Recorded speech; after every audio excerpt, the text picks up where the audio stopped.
Good morning, everyone, and welcome to another edition of Escape from Mr. Lemoncello's Library by Chris Grabenstein.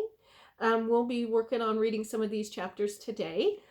Before we start, I wanted to kind of check in and make sure that you're all thinking about your mental health during this time. It's been 4 weeks since the library has had any programs, which means I haven't seen most of your faces in 4 weeks. So that makes me a little sad and a little concerned and even a little worried. So when I am sad, concerned, or worried, I try to work on those things by finding things that make me happy or keep me centered. So I've been lots of reading, of course, and taking lots of walks and trying to do some breathing exercises, think about where I am and what I'm doing every day, kind of center myself. I've also found that some of the best things to calm me down are music, the walks I said, and I get to do those walks with my puppy dog. So my pets have been a very, very important part of keeping me sane these last couple of weeks. I have 5. That's a lot, I know. I have 4 kitties and a puppy dog. I have shared 2 of my cats on our story time and our books and babies, and then I'll share the other 2 later this week.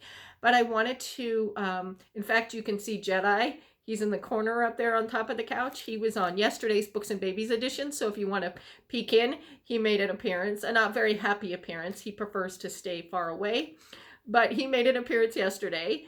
Today, since we're reading a chapter book and the library always has our Read to a Dog program, I thought it would be an ample and great opportunity for me to introduce you to my puppy dog. His name is Eli, and he is about 10, almost 11 years old. He's part Corgi Beagle.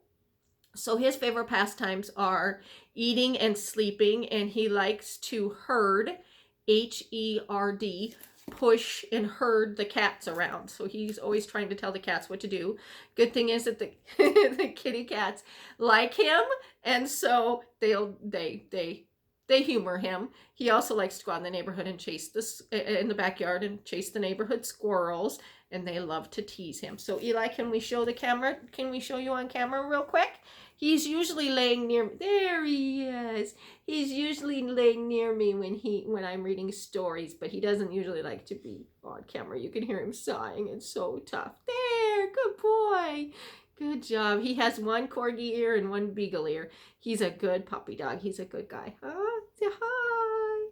So he's going to be my Read to a dog today, right? He might occasionally pop his head up. For the most part, he's probably not going to be on camera.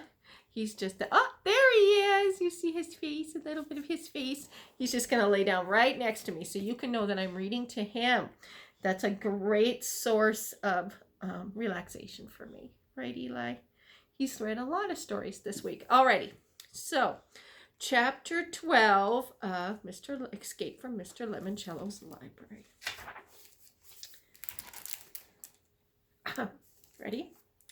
Will everybody please line up behind that far desk in front of the children's room, said Dr. Zenchenko, gesturing toward one of the wooden tables in the outermost ring of the room.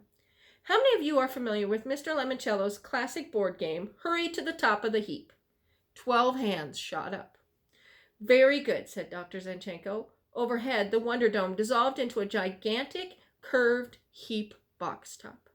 This will be a live, 3-dimensional version of that game. Each of you will be asked a trivia question. If you're able to answer it correctly, you will roll the dice and advance the equivalent number of desks. When you return to the starting point, you will move into the next concentric circle of desks. When you complete that ring, you will move into the next, and so on. If one of you makes it all the way to my desk in the center, you will be declared the winner. But we don't have any dice, Yasmin Smith-Schneider said. Yes, you do. See that smoky glass panel in the center of the desk? It's actually a touch-screen computer, currently running Mr. Lemoncello's dice rolling app. Simply swipe and flick your fingers across the glass to toss and tumble the animated dice. Eli's listening. He likes this part. Dr. Zenchenko placed a stack of red cards on her desk. She looked like the host of a TV game show. Before we begin, are there any other questions? Charles Chillington raised his hand. Yes, Mr. Chillington. What will the winner win? After all, the prize is the most important part of any game. Kyle didn't agree, but he was too excited about playing the game to say anything. Tonight's first prize, said Dr. Zanchenko, is this golden key, granting the winner access to Mr. Lemoncello's private and very posh bedroom suite up on the library's 3rd floor. Instead of spending the night on the floor in a sleeping bag, you will be relaxing in luxury with a feather bed, a 72-inch television screen, and a state-of-the-art gaming console. Okay, Kyle said, definitely interested in this particular prize. Judging from the wide open eyes and the chorus of oohs and wows all around him, so was everyone else. Dr. Zanchenko flipped over the first question card. What major league pitcher was the last to win in at least 30 games in one season? 6 players got it wrong before Kyle got it right. Denny McLain. Correct. He swiped the glass panel, rolled a 10, and advanced 10 desks around the room. What United States Navy ship was once captured by the North Koreans? Miguel nailed that one. The USS Pueblo, he said. He flew 12 spaces around the room. What did Apollo 8 accomplish that had never been done before? Akimi, Andrew, and Kayla Corson struck out on that one, but Charles Chillington knew the answer. It was the first spacecraft to orbit the moon. Correct. Chillington rolled a 5, landing him in last place. Kyle's next question was tougher. Who was famous for saying, "Book 'em, Dano"? That guy from Hawaii 5-0? Please be more specific. The one with the shiny hair? Jack Lord? That is correct. Kyle breathed a sigh of relief. Thank goodness he and his dad sometimes watched reruns of old TV shows from the 60s. But when he flicked the computerized dice, his luck hit a brick wall. He rolled snake eyes and moved up 2 measly desks. Meanwhile, Miguel went down with a question about Barbra Streisand. Kyle wasn't even sure who she was. And Charles Chillington surged ahead with a correct answer about the Beatles, Hey Jude, and double sixes. As the game went on, Kyle and Chillington, the only players still standing, kept answering correctly and moving around the room until they were both seated at the desk in the innermost ring, only 6 paces away from Dr. Zanchenko's desk and victory.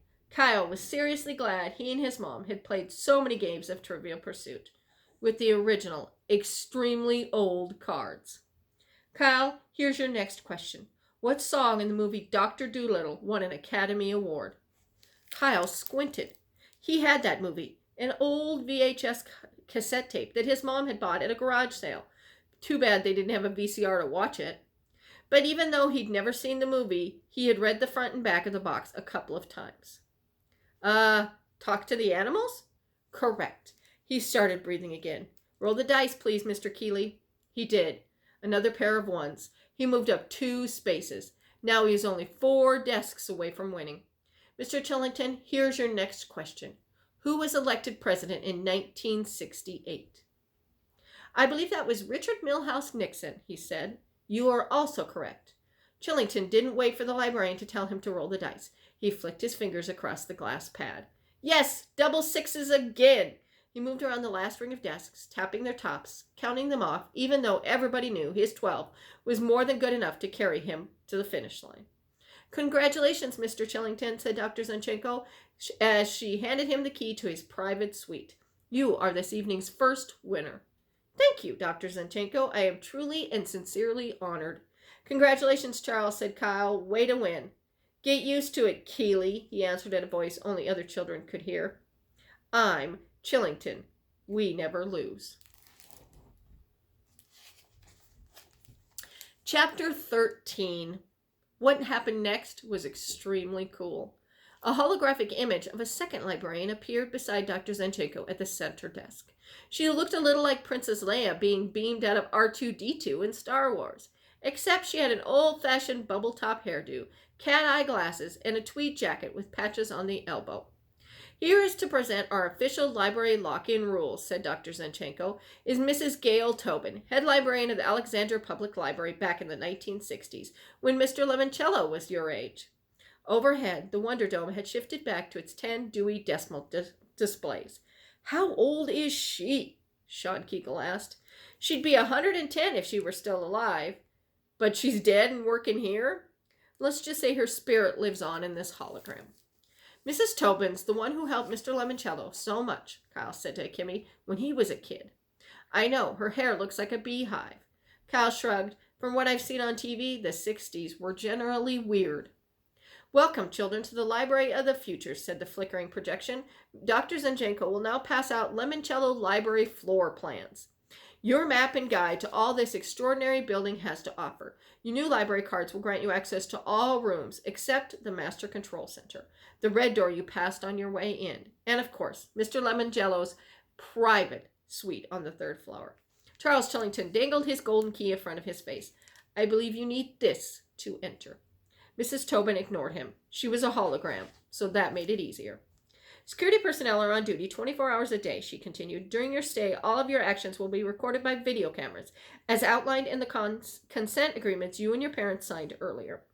Are we going to be on a reality TV show? Asked Haley, smiling at the tiny camera with the blinking red light. It's a distinct possibility, said Dr. Zinchenko. I like television, said the ghostly image of Miss Tobin. Rowan Martin's Laugh-In is my favorite program. Returning to the rules. The use of personal electronic devices is strictly prohibited at all times during the lock-in. The security guard, Clarence, and a guy who looked like his identical twin entered the rotunda, each of them carrying an aluminum attaché case. Kindly deposit all cell phones, iPods, and iPads in the receptacles provided by your security guards, Clarence and Clement. Your devices will be safely stored for the duration of your stay and will be returned to you at the conclusion of your activities. Also, you may use the desktop pad computers in this room to comb through our card catalog and conduct internet research. However, these devices cannot send or receive email or text messages, whatever those might be. Remember, I retired in 1973. We still used carbon paper. And now Dr. Zinchenko will walk you through the floor plans. Everybody unfolded their map pamphlets. As you can see, said Dr. Zinchenko, fiction titles are located here in the reading room. The children's enrichment room with soundproof walls is over there. 2 fully equipped community meeting rooms, as well as the Book Nook Cafe, behind those windows where the curtains are drawn, are also located on this floor. Upstairs on 2, you will find 10 numbered doors, each leading into a chamber filled with books, information, and, well, displays related to the corresponding Dewey Decimal System. Kyle raised his hand. Yes? Where's the Electronic Learning Center? Dr. Zinchenko grinned. Upstairs on the 3rd floor, you will also find the boardroom, the art and artifacts room, the IMAX theater, the Lemoncello Abilia room, and the... Can we go upstairs and play? Asked Bridget Wadge. I want to try out the space shuttle simulator. I want to learn how to drive a car, said Sean Keegan. A race car. I want to conquer the world with Alexander the Great, said Yasmin Smith-Schneider. Apparently, everybody was doing what Kyle had already done, checking out the available education gameware listed on the back of the floor plan. Early access to the Electronic Learning Center will be tonight's second prize, said Dr. Zinchenko. To win it, you must use the library's resources to find dessert, which we have hidden somewhere in the building. Whoever does the research and locates the goodies first will also be the first one allowed into the Electronic Learning Center. So use your wits and use your library. Go find dessert. Everybody raced around the room and sat down at separate desks to start tapping on the glass computer pads. Well, everybody except for Sierra Russell. She spent like 2 seconds swiping her fingers across the screen, wrote something down with a stubbly pencil on a slip of paper, then wandered off to inspect the 3-story tall, curved bookcases lining the walls at the back half of the rotunda. Kyle watched as she stepped onto a slightly elevated platform with handles, like you see on a grandmother's walker. It even had a basket attached to the front. Dr. Zinchenko? Yes, Miss Russell. Is this safe? Because the bunk I want is all the way up at the top. Yes, make sure your feet are securely locked in. Sarah wiggled her legs. Kyle heard a metallic snap. It's like a ski boot, said Sierra. That's right. Now use the keypad to tell the hover ladder the call number for the book you're interested in and hang on tight. Wouldn't that be cool? Sarah consulted the slip of paper and tapped some keys. The bottom of the platform you're standing on is magnetic, said Dr. Zinchenko. There are ribbons of electromagnetic material in the lining of the bookcases. The strength of those magnets will be modulated by your magnev computer based on the call number you input. 2 seconds later, Sierra Russell was floating in the air, drifting up and to the left. It was absolutely awesome. The hover ladder must use advanced magnetic levitation technology, said Miguel, seated at the desk to Kyle's right, just like the maglev bullet trains in Japan. Cool, said Kyle. And for the first time in his life, Kyle Keeley wanted to check out a library book more than anything in the world. It'd be cool to have that in a library, wouldn't it? Okay, chapter 14. I think I have a hair right here. How about we work together, said Kimmy when she sat down at Kyle's table. Kyle couldn't take his eyes off Sierra Russell. She had drifted up about 25 feet and was leaning against the railing of her floating platform, completely lost in a new book. Hello? Earth to Kyle. Do you want somebody else to get first dibs on the Electronic Learning Center? No. Well, then focus. Okay, so how do we use our wits and library to find dessert? Kimmy nodded toward Miguel, whose fingers were dancing across the screen of his desktop tablet computer. I think he's doing search in the card catalog, said Kimmy. Why? It's how you find stuff in the library, Kyle. I know that, but we're not looking for books. We need actual food. Andrew Pickleman stood up from his desk and sprinted up a wrought iron spiral staircase leading to the second floor. 2 seconds later, Charles Chillington was sprinting up the staircase behind him. All the other players soon followed. Everybody was headed to the second floor and the Dewey decimal rooms. Miguel finally popped up from his desk and made a mad dash for the nearest staircase. It's got to be up in the 600s, you guys, he called out to Kyle and to Kimmy. Thanks, said Kyle, but he still didn't budge from his seat. I guess the 600s and the Dewey Decimal System is where you find books about dessert. Maybe we should. Wait a second, said Kyle. Kyle, in case you haven't noticed, you, me, and glider girl Sierra are the only ones still on this floor. And Sierra isn't really on the floor because she's floating. Hang on, Kimmy, I have an idea. Kyle pulled out his floor plan. Dessert is probably hiding in plain sight, just like the bonus codes in the Squirrel Squad. Follow me. Where to? The Book Nook Cafe, the one room in the library where, according to what Dr. Zanjanko told us back at the hotel, food and drinks are actually allowed. They strolled into the cozy cafe.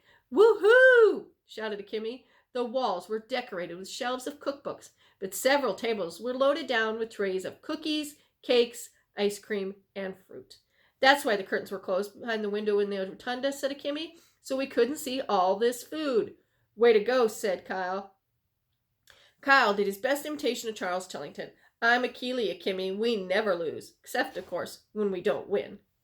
After everyone had dessert, Kyle and Kimmy were the first ones allowed to enter the Electronic Learning Center. Kyle flew the space shuttle, making an excellent landing on Mars before crashing into one of Saturn's moons. Kimmy rode a horse with Paul Revere. Then Kyle learned how to drive a stick-shift stock car on the Talladega racetrack, while Kimmy climbed into a tiny submarine to swim with sharks, dolphins, and sea turtles, all of which were projected on the glass walls of her undersea simulator. All the educational video games had 3D visuals, digital surround sound, and something new that Mr. Lemoncello was developing for his video games. Smell-o-vision. When you sacked Rome with the Visigoths, you got to smell the smoky scent of burning city, as well as the barbarians' B.O. After an hour, Dr. Zanchenko ushered everybody else into the Electronic Learning Center. They'd been watching George Washington debate George W. Bush. Both were audio anatomotic dummies in the town square at the center of the 900s room.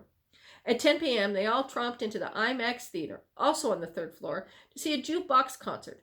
3D images of the world's best musicians, living and dead, performed their hits live. The best part was Mozart jamming with Metallica. Finally, around 3 in the morning, Clarence and his brother Clement came to escort the kids to their sleeping quarters. The boys would roll out their sleeping bags in the children's room, just off the rotunda, and the girls would be upstairs on the third floor in the boardroom. Charles Chillington would be luxuriating all alone in Mr. Lemoncello's private suite. Exhausted from an excitement day and crashing after eating way too much sugar, Kyle slept like a baby. He only woke up because he heard music. Loud, blaring music. The theme song from the boxing movie Rocky, his brother's favorite. What? He mumbled, crawling out of his sleeping bag. Kyle glanced at his watch. It was 11 a.m. He figured the library lock-in was officially over, and this was the group's wake-up call. The music kept blaring. This is how they wake up astronauts, groaned Miguel. Turn it off, moaned Andrew. Kyle slipped on his jeans and sneakers and staggered out into the giant reading room. Dr. Zanchenko, his voice echoed off the dome. No answer. Clarence, Clement, nothing.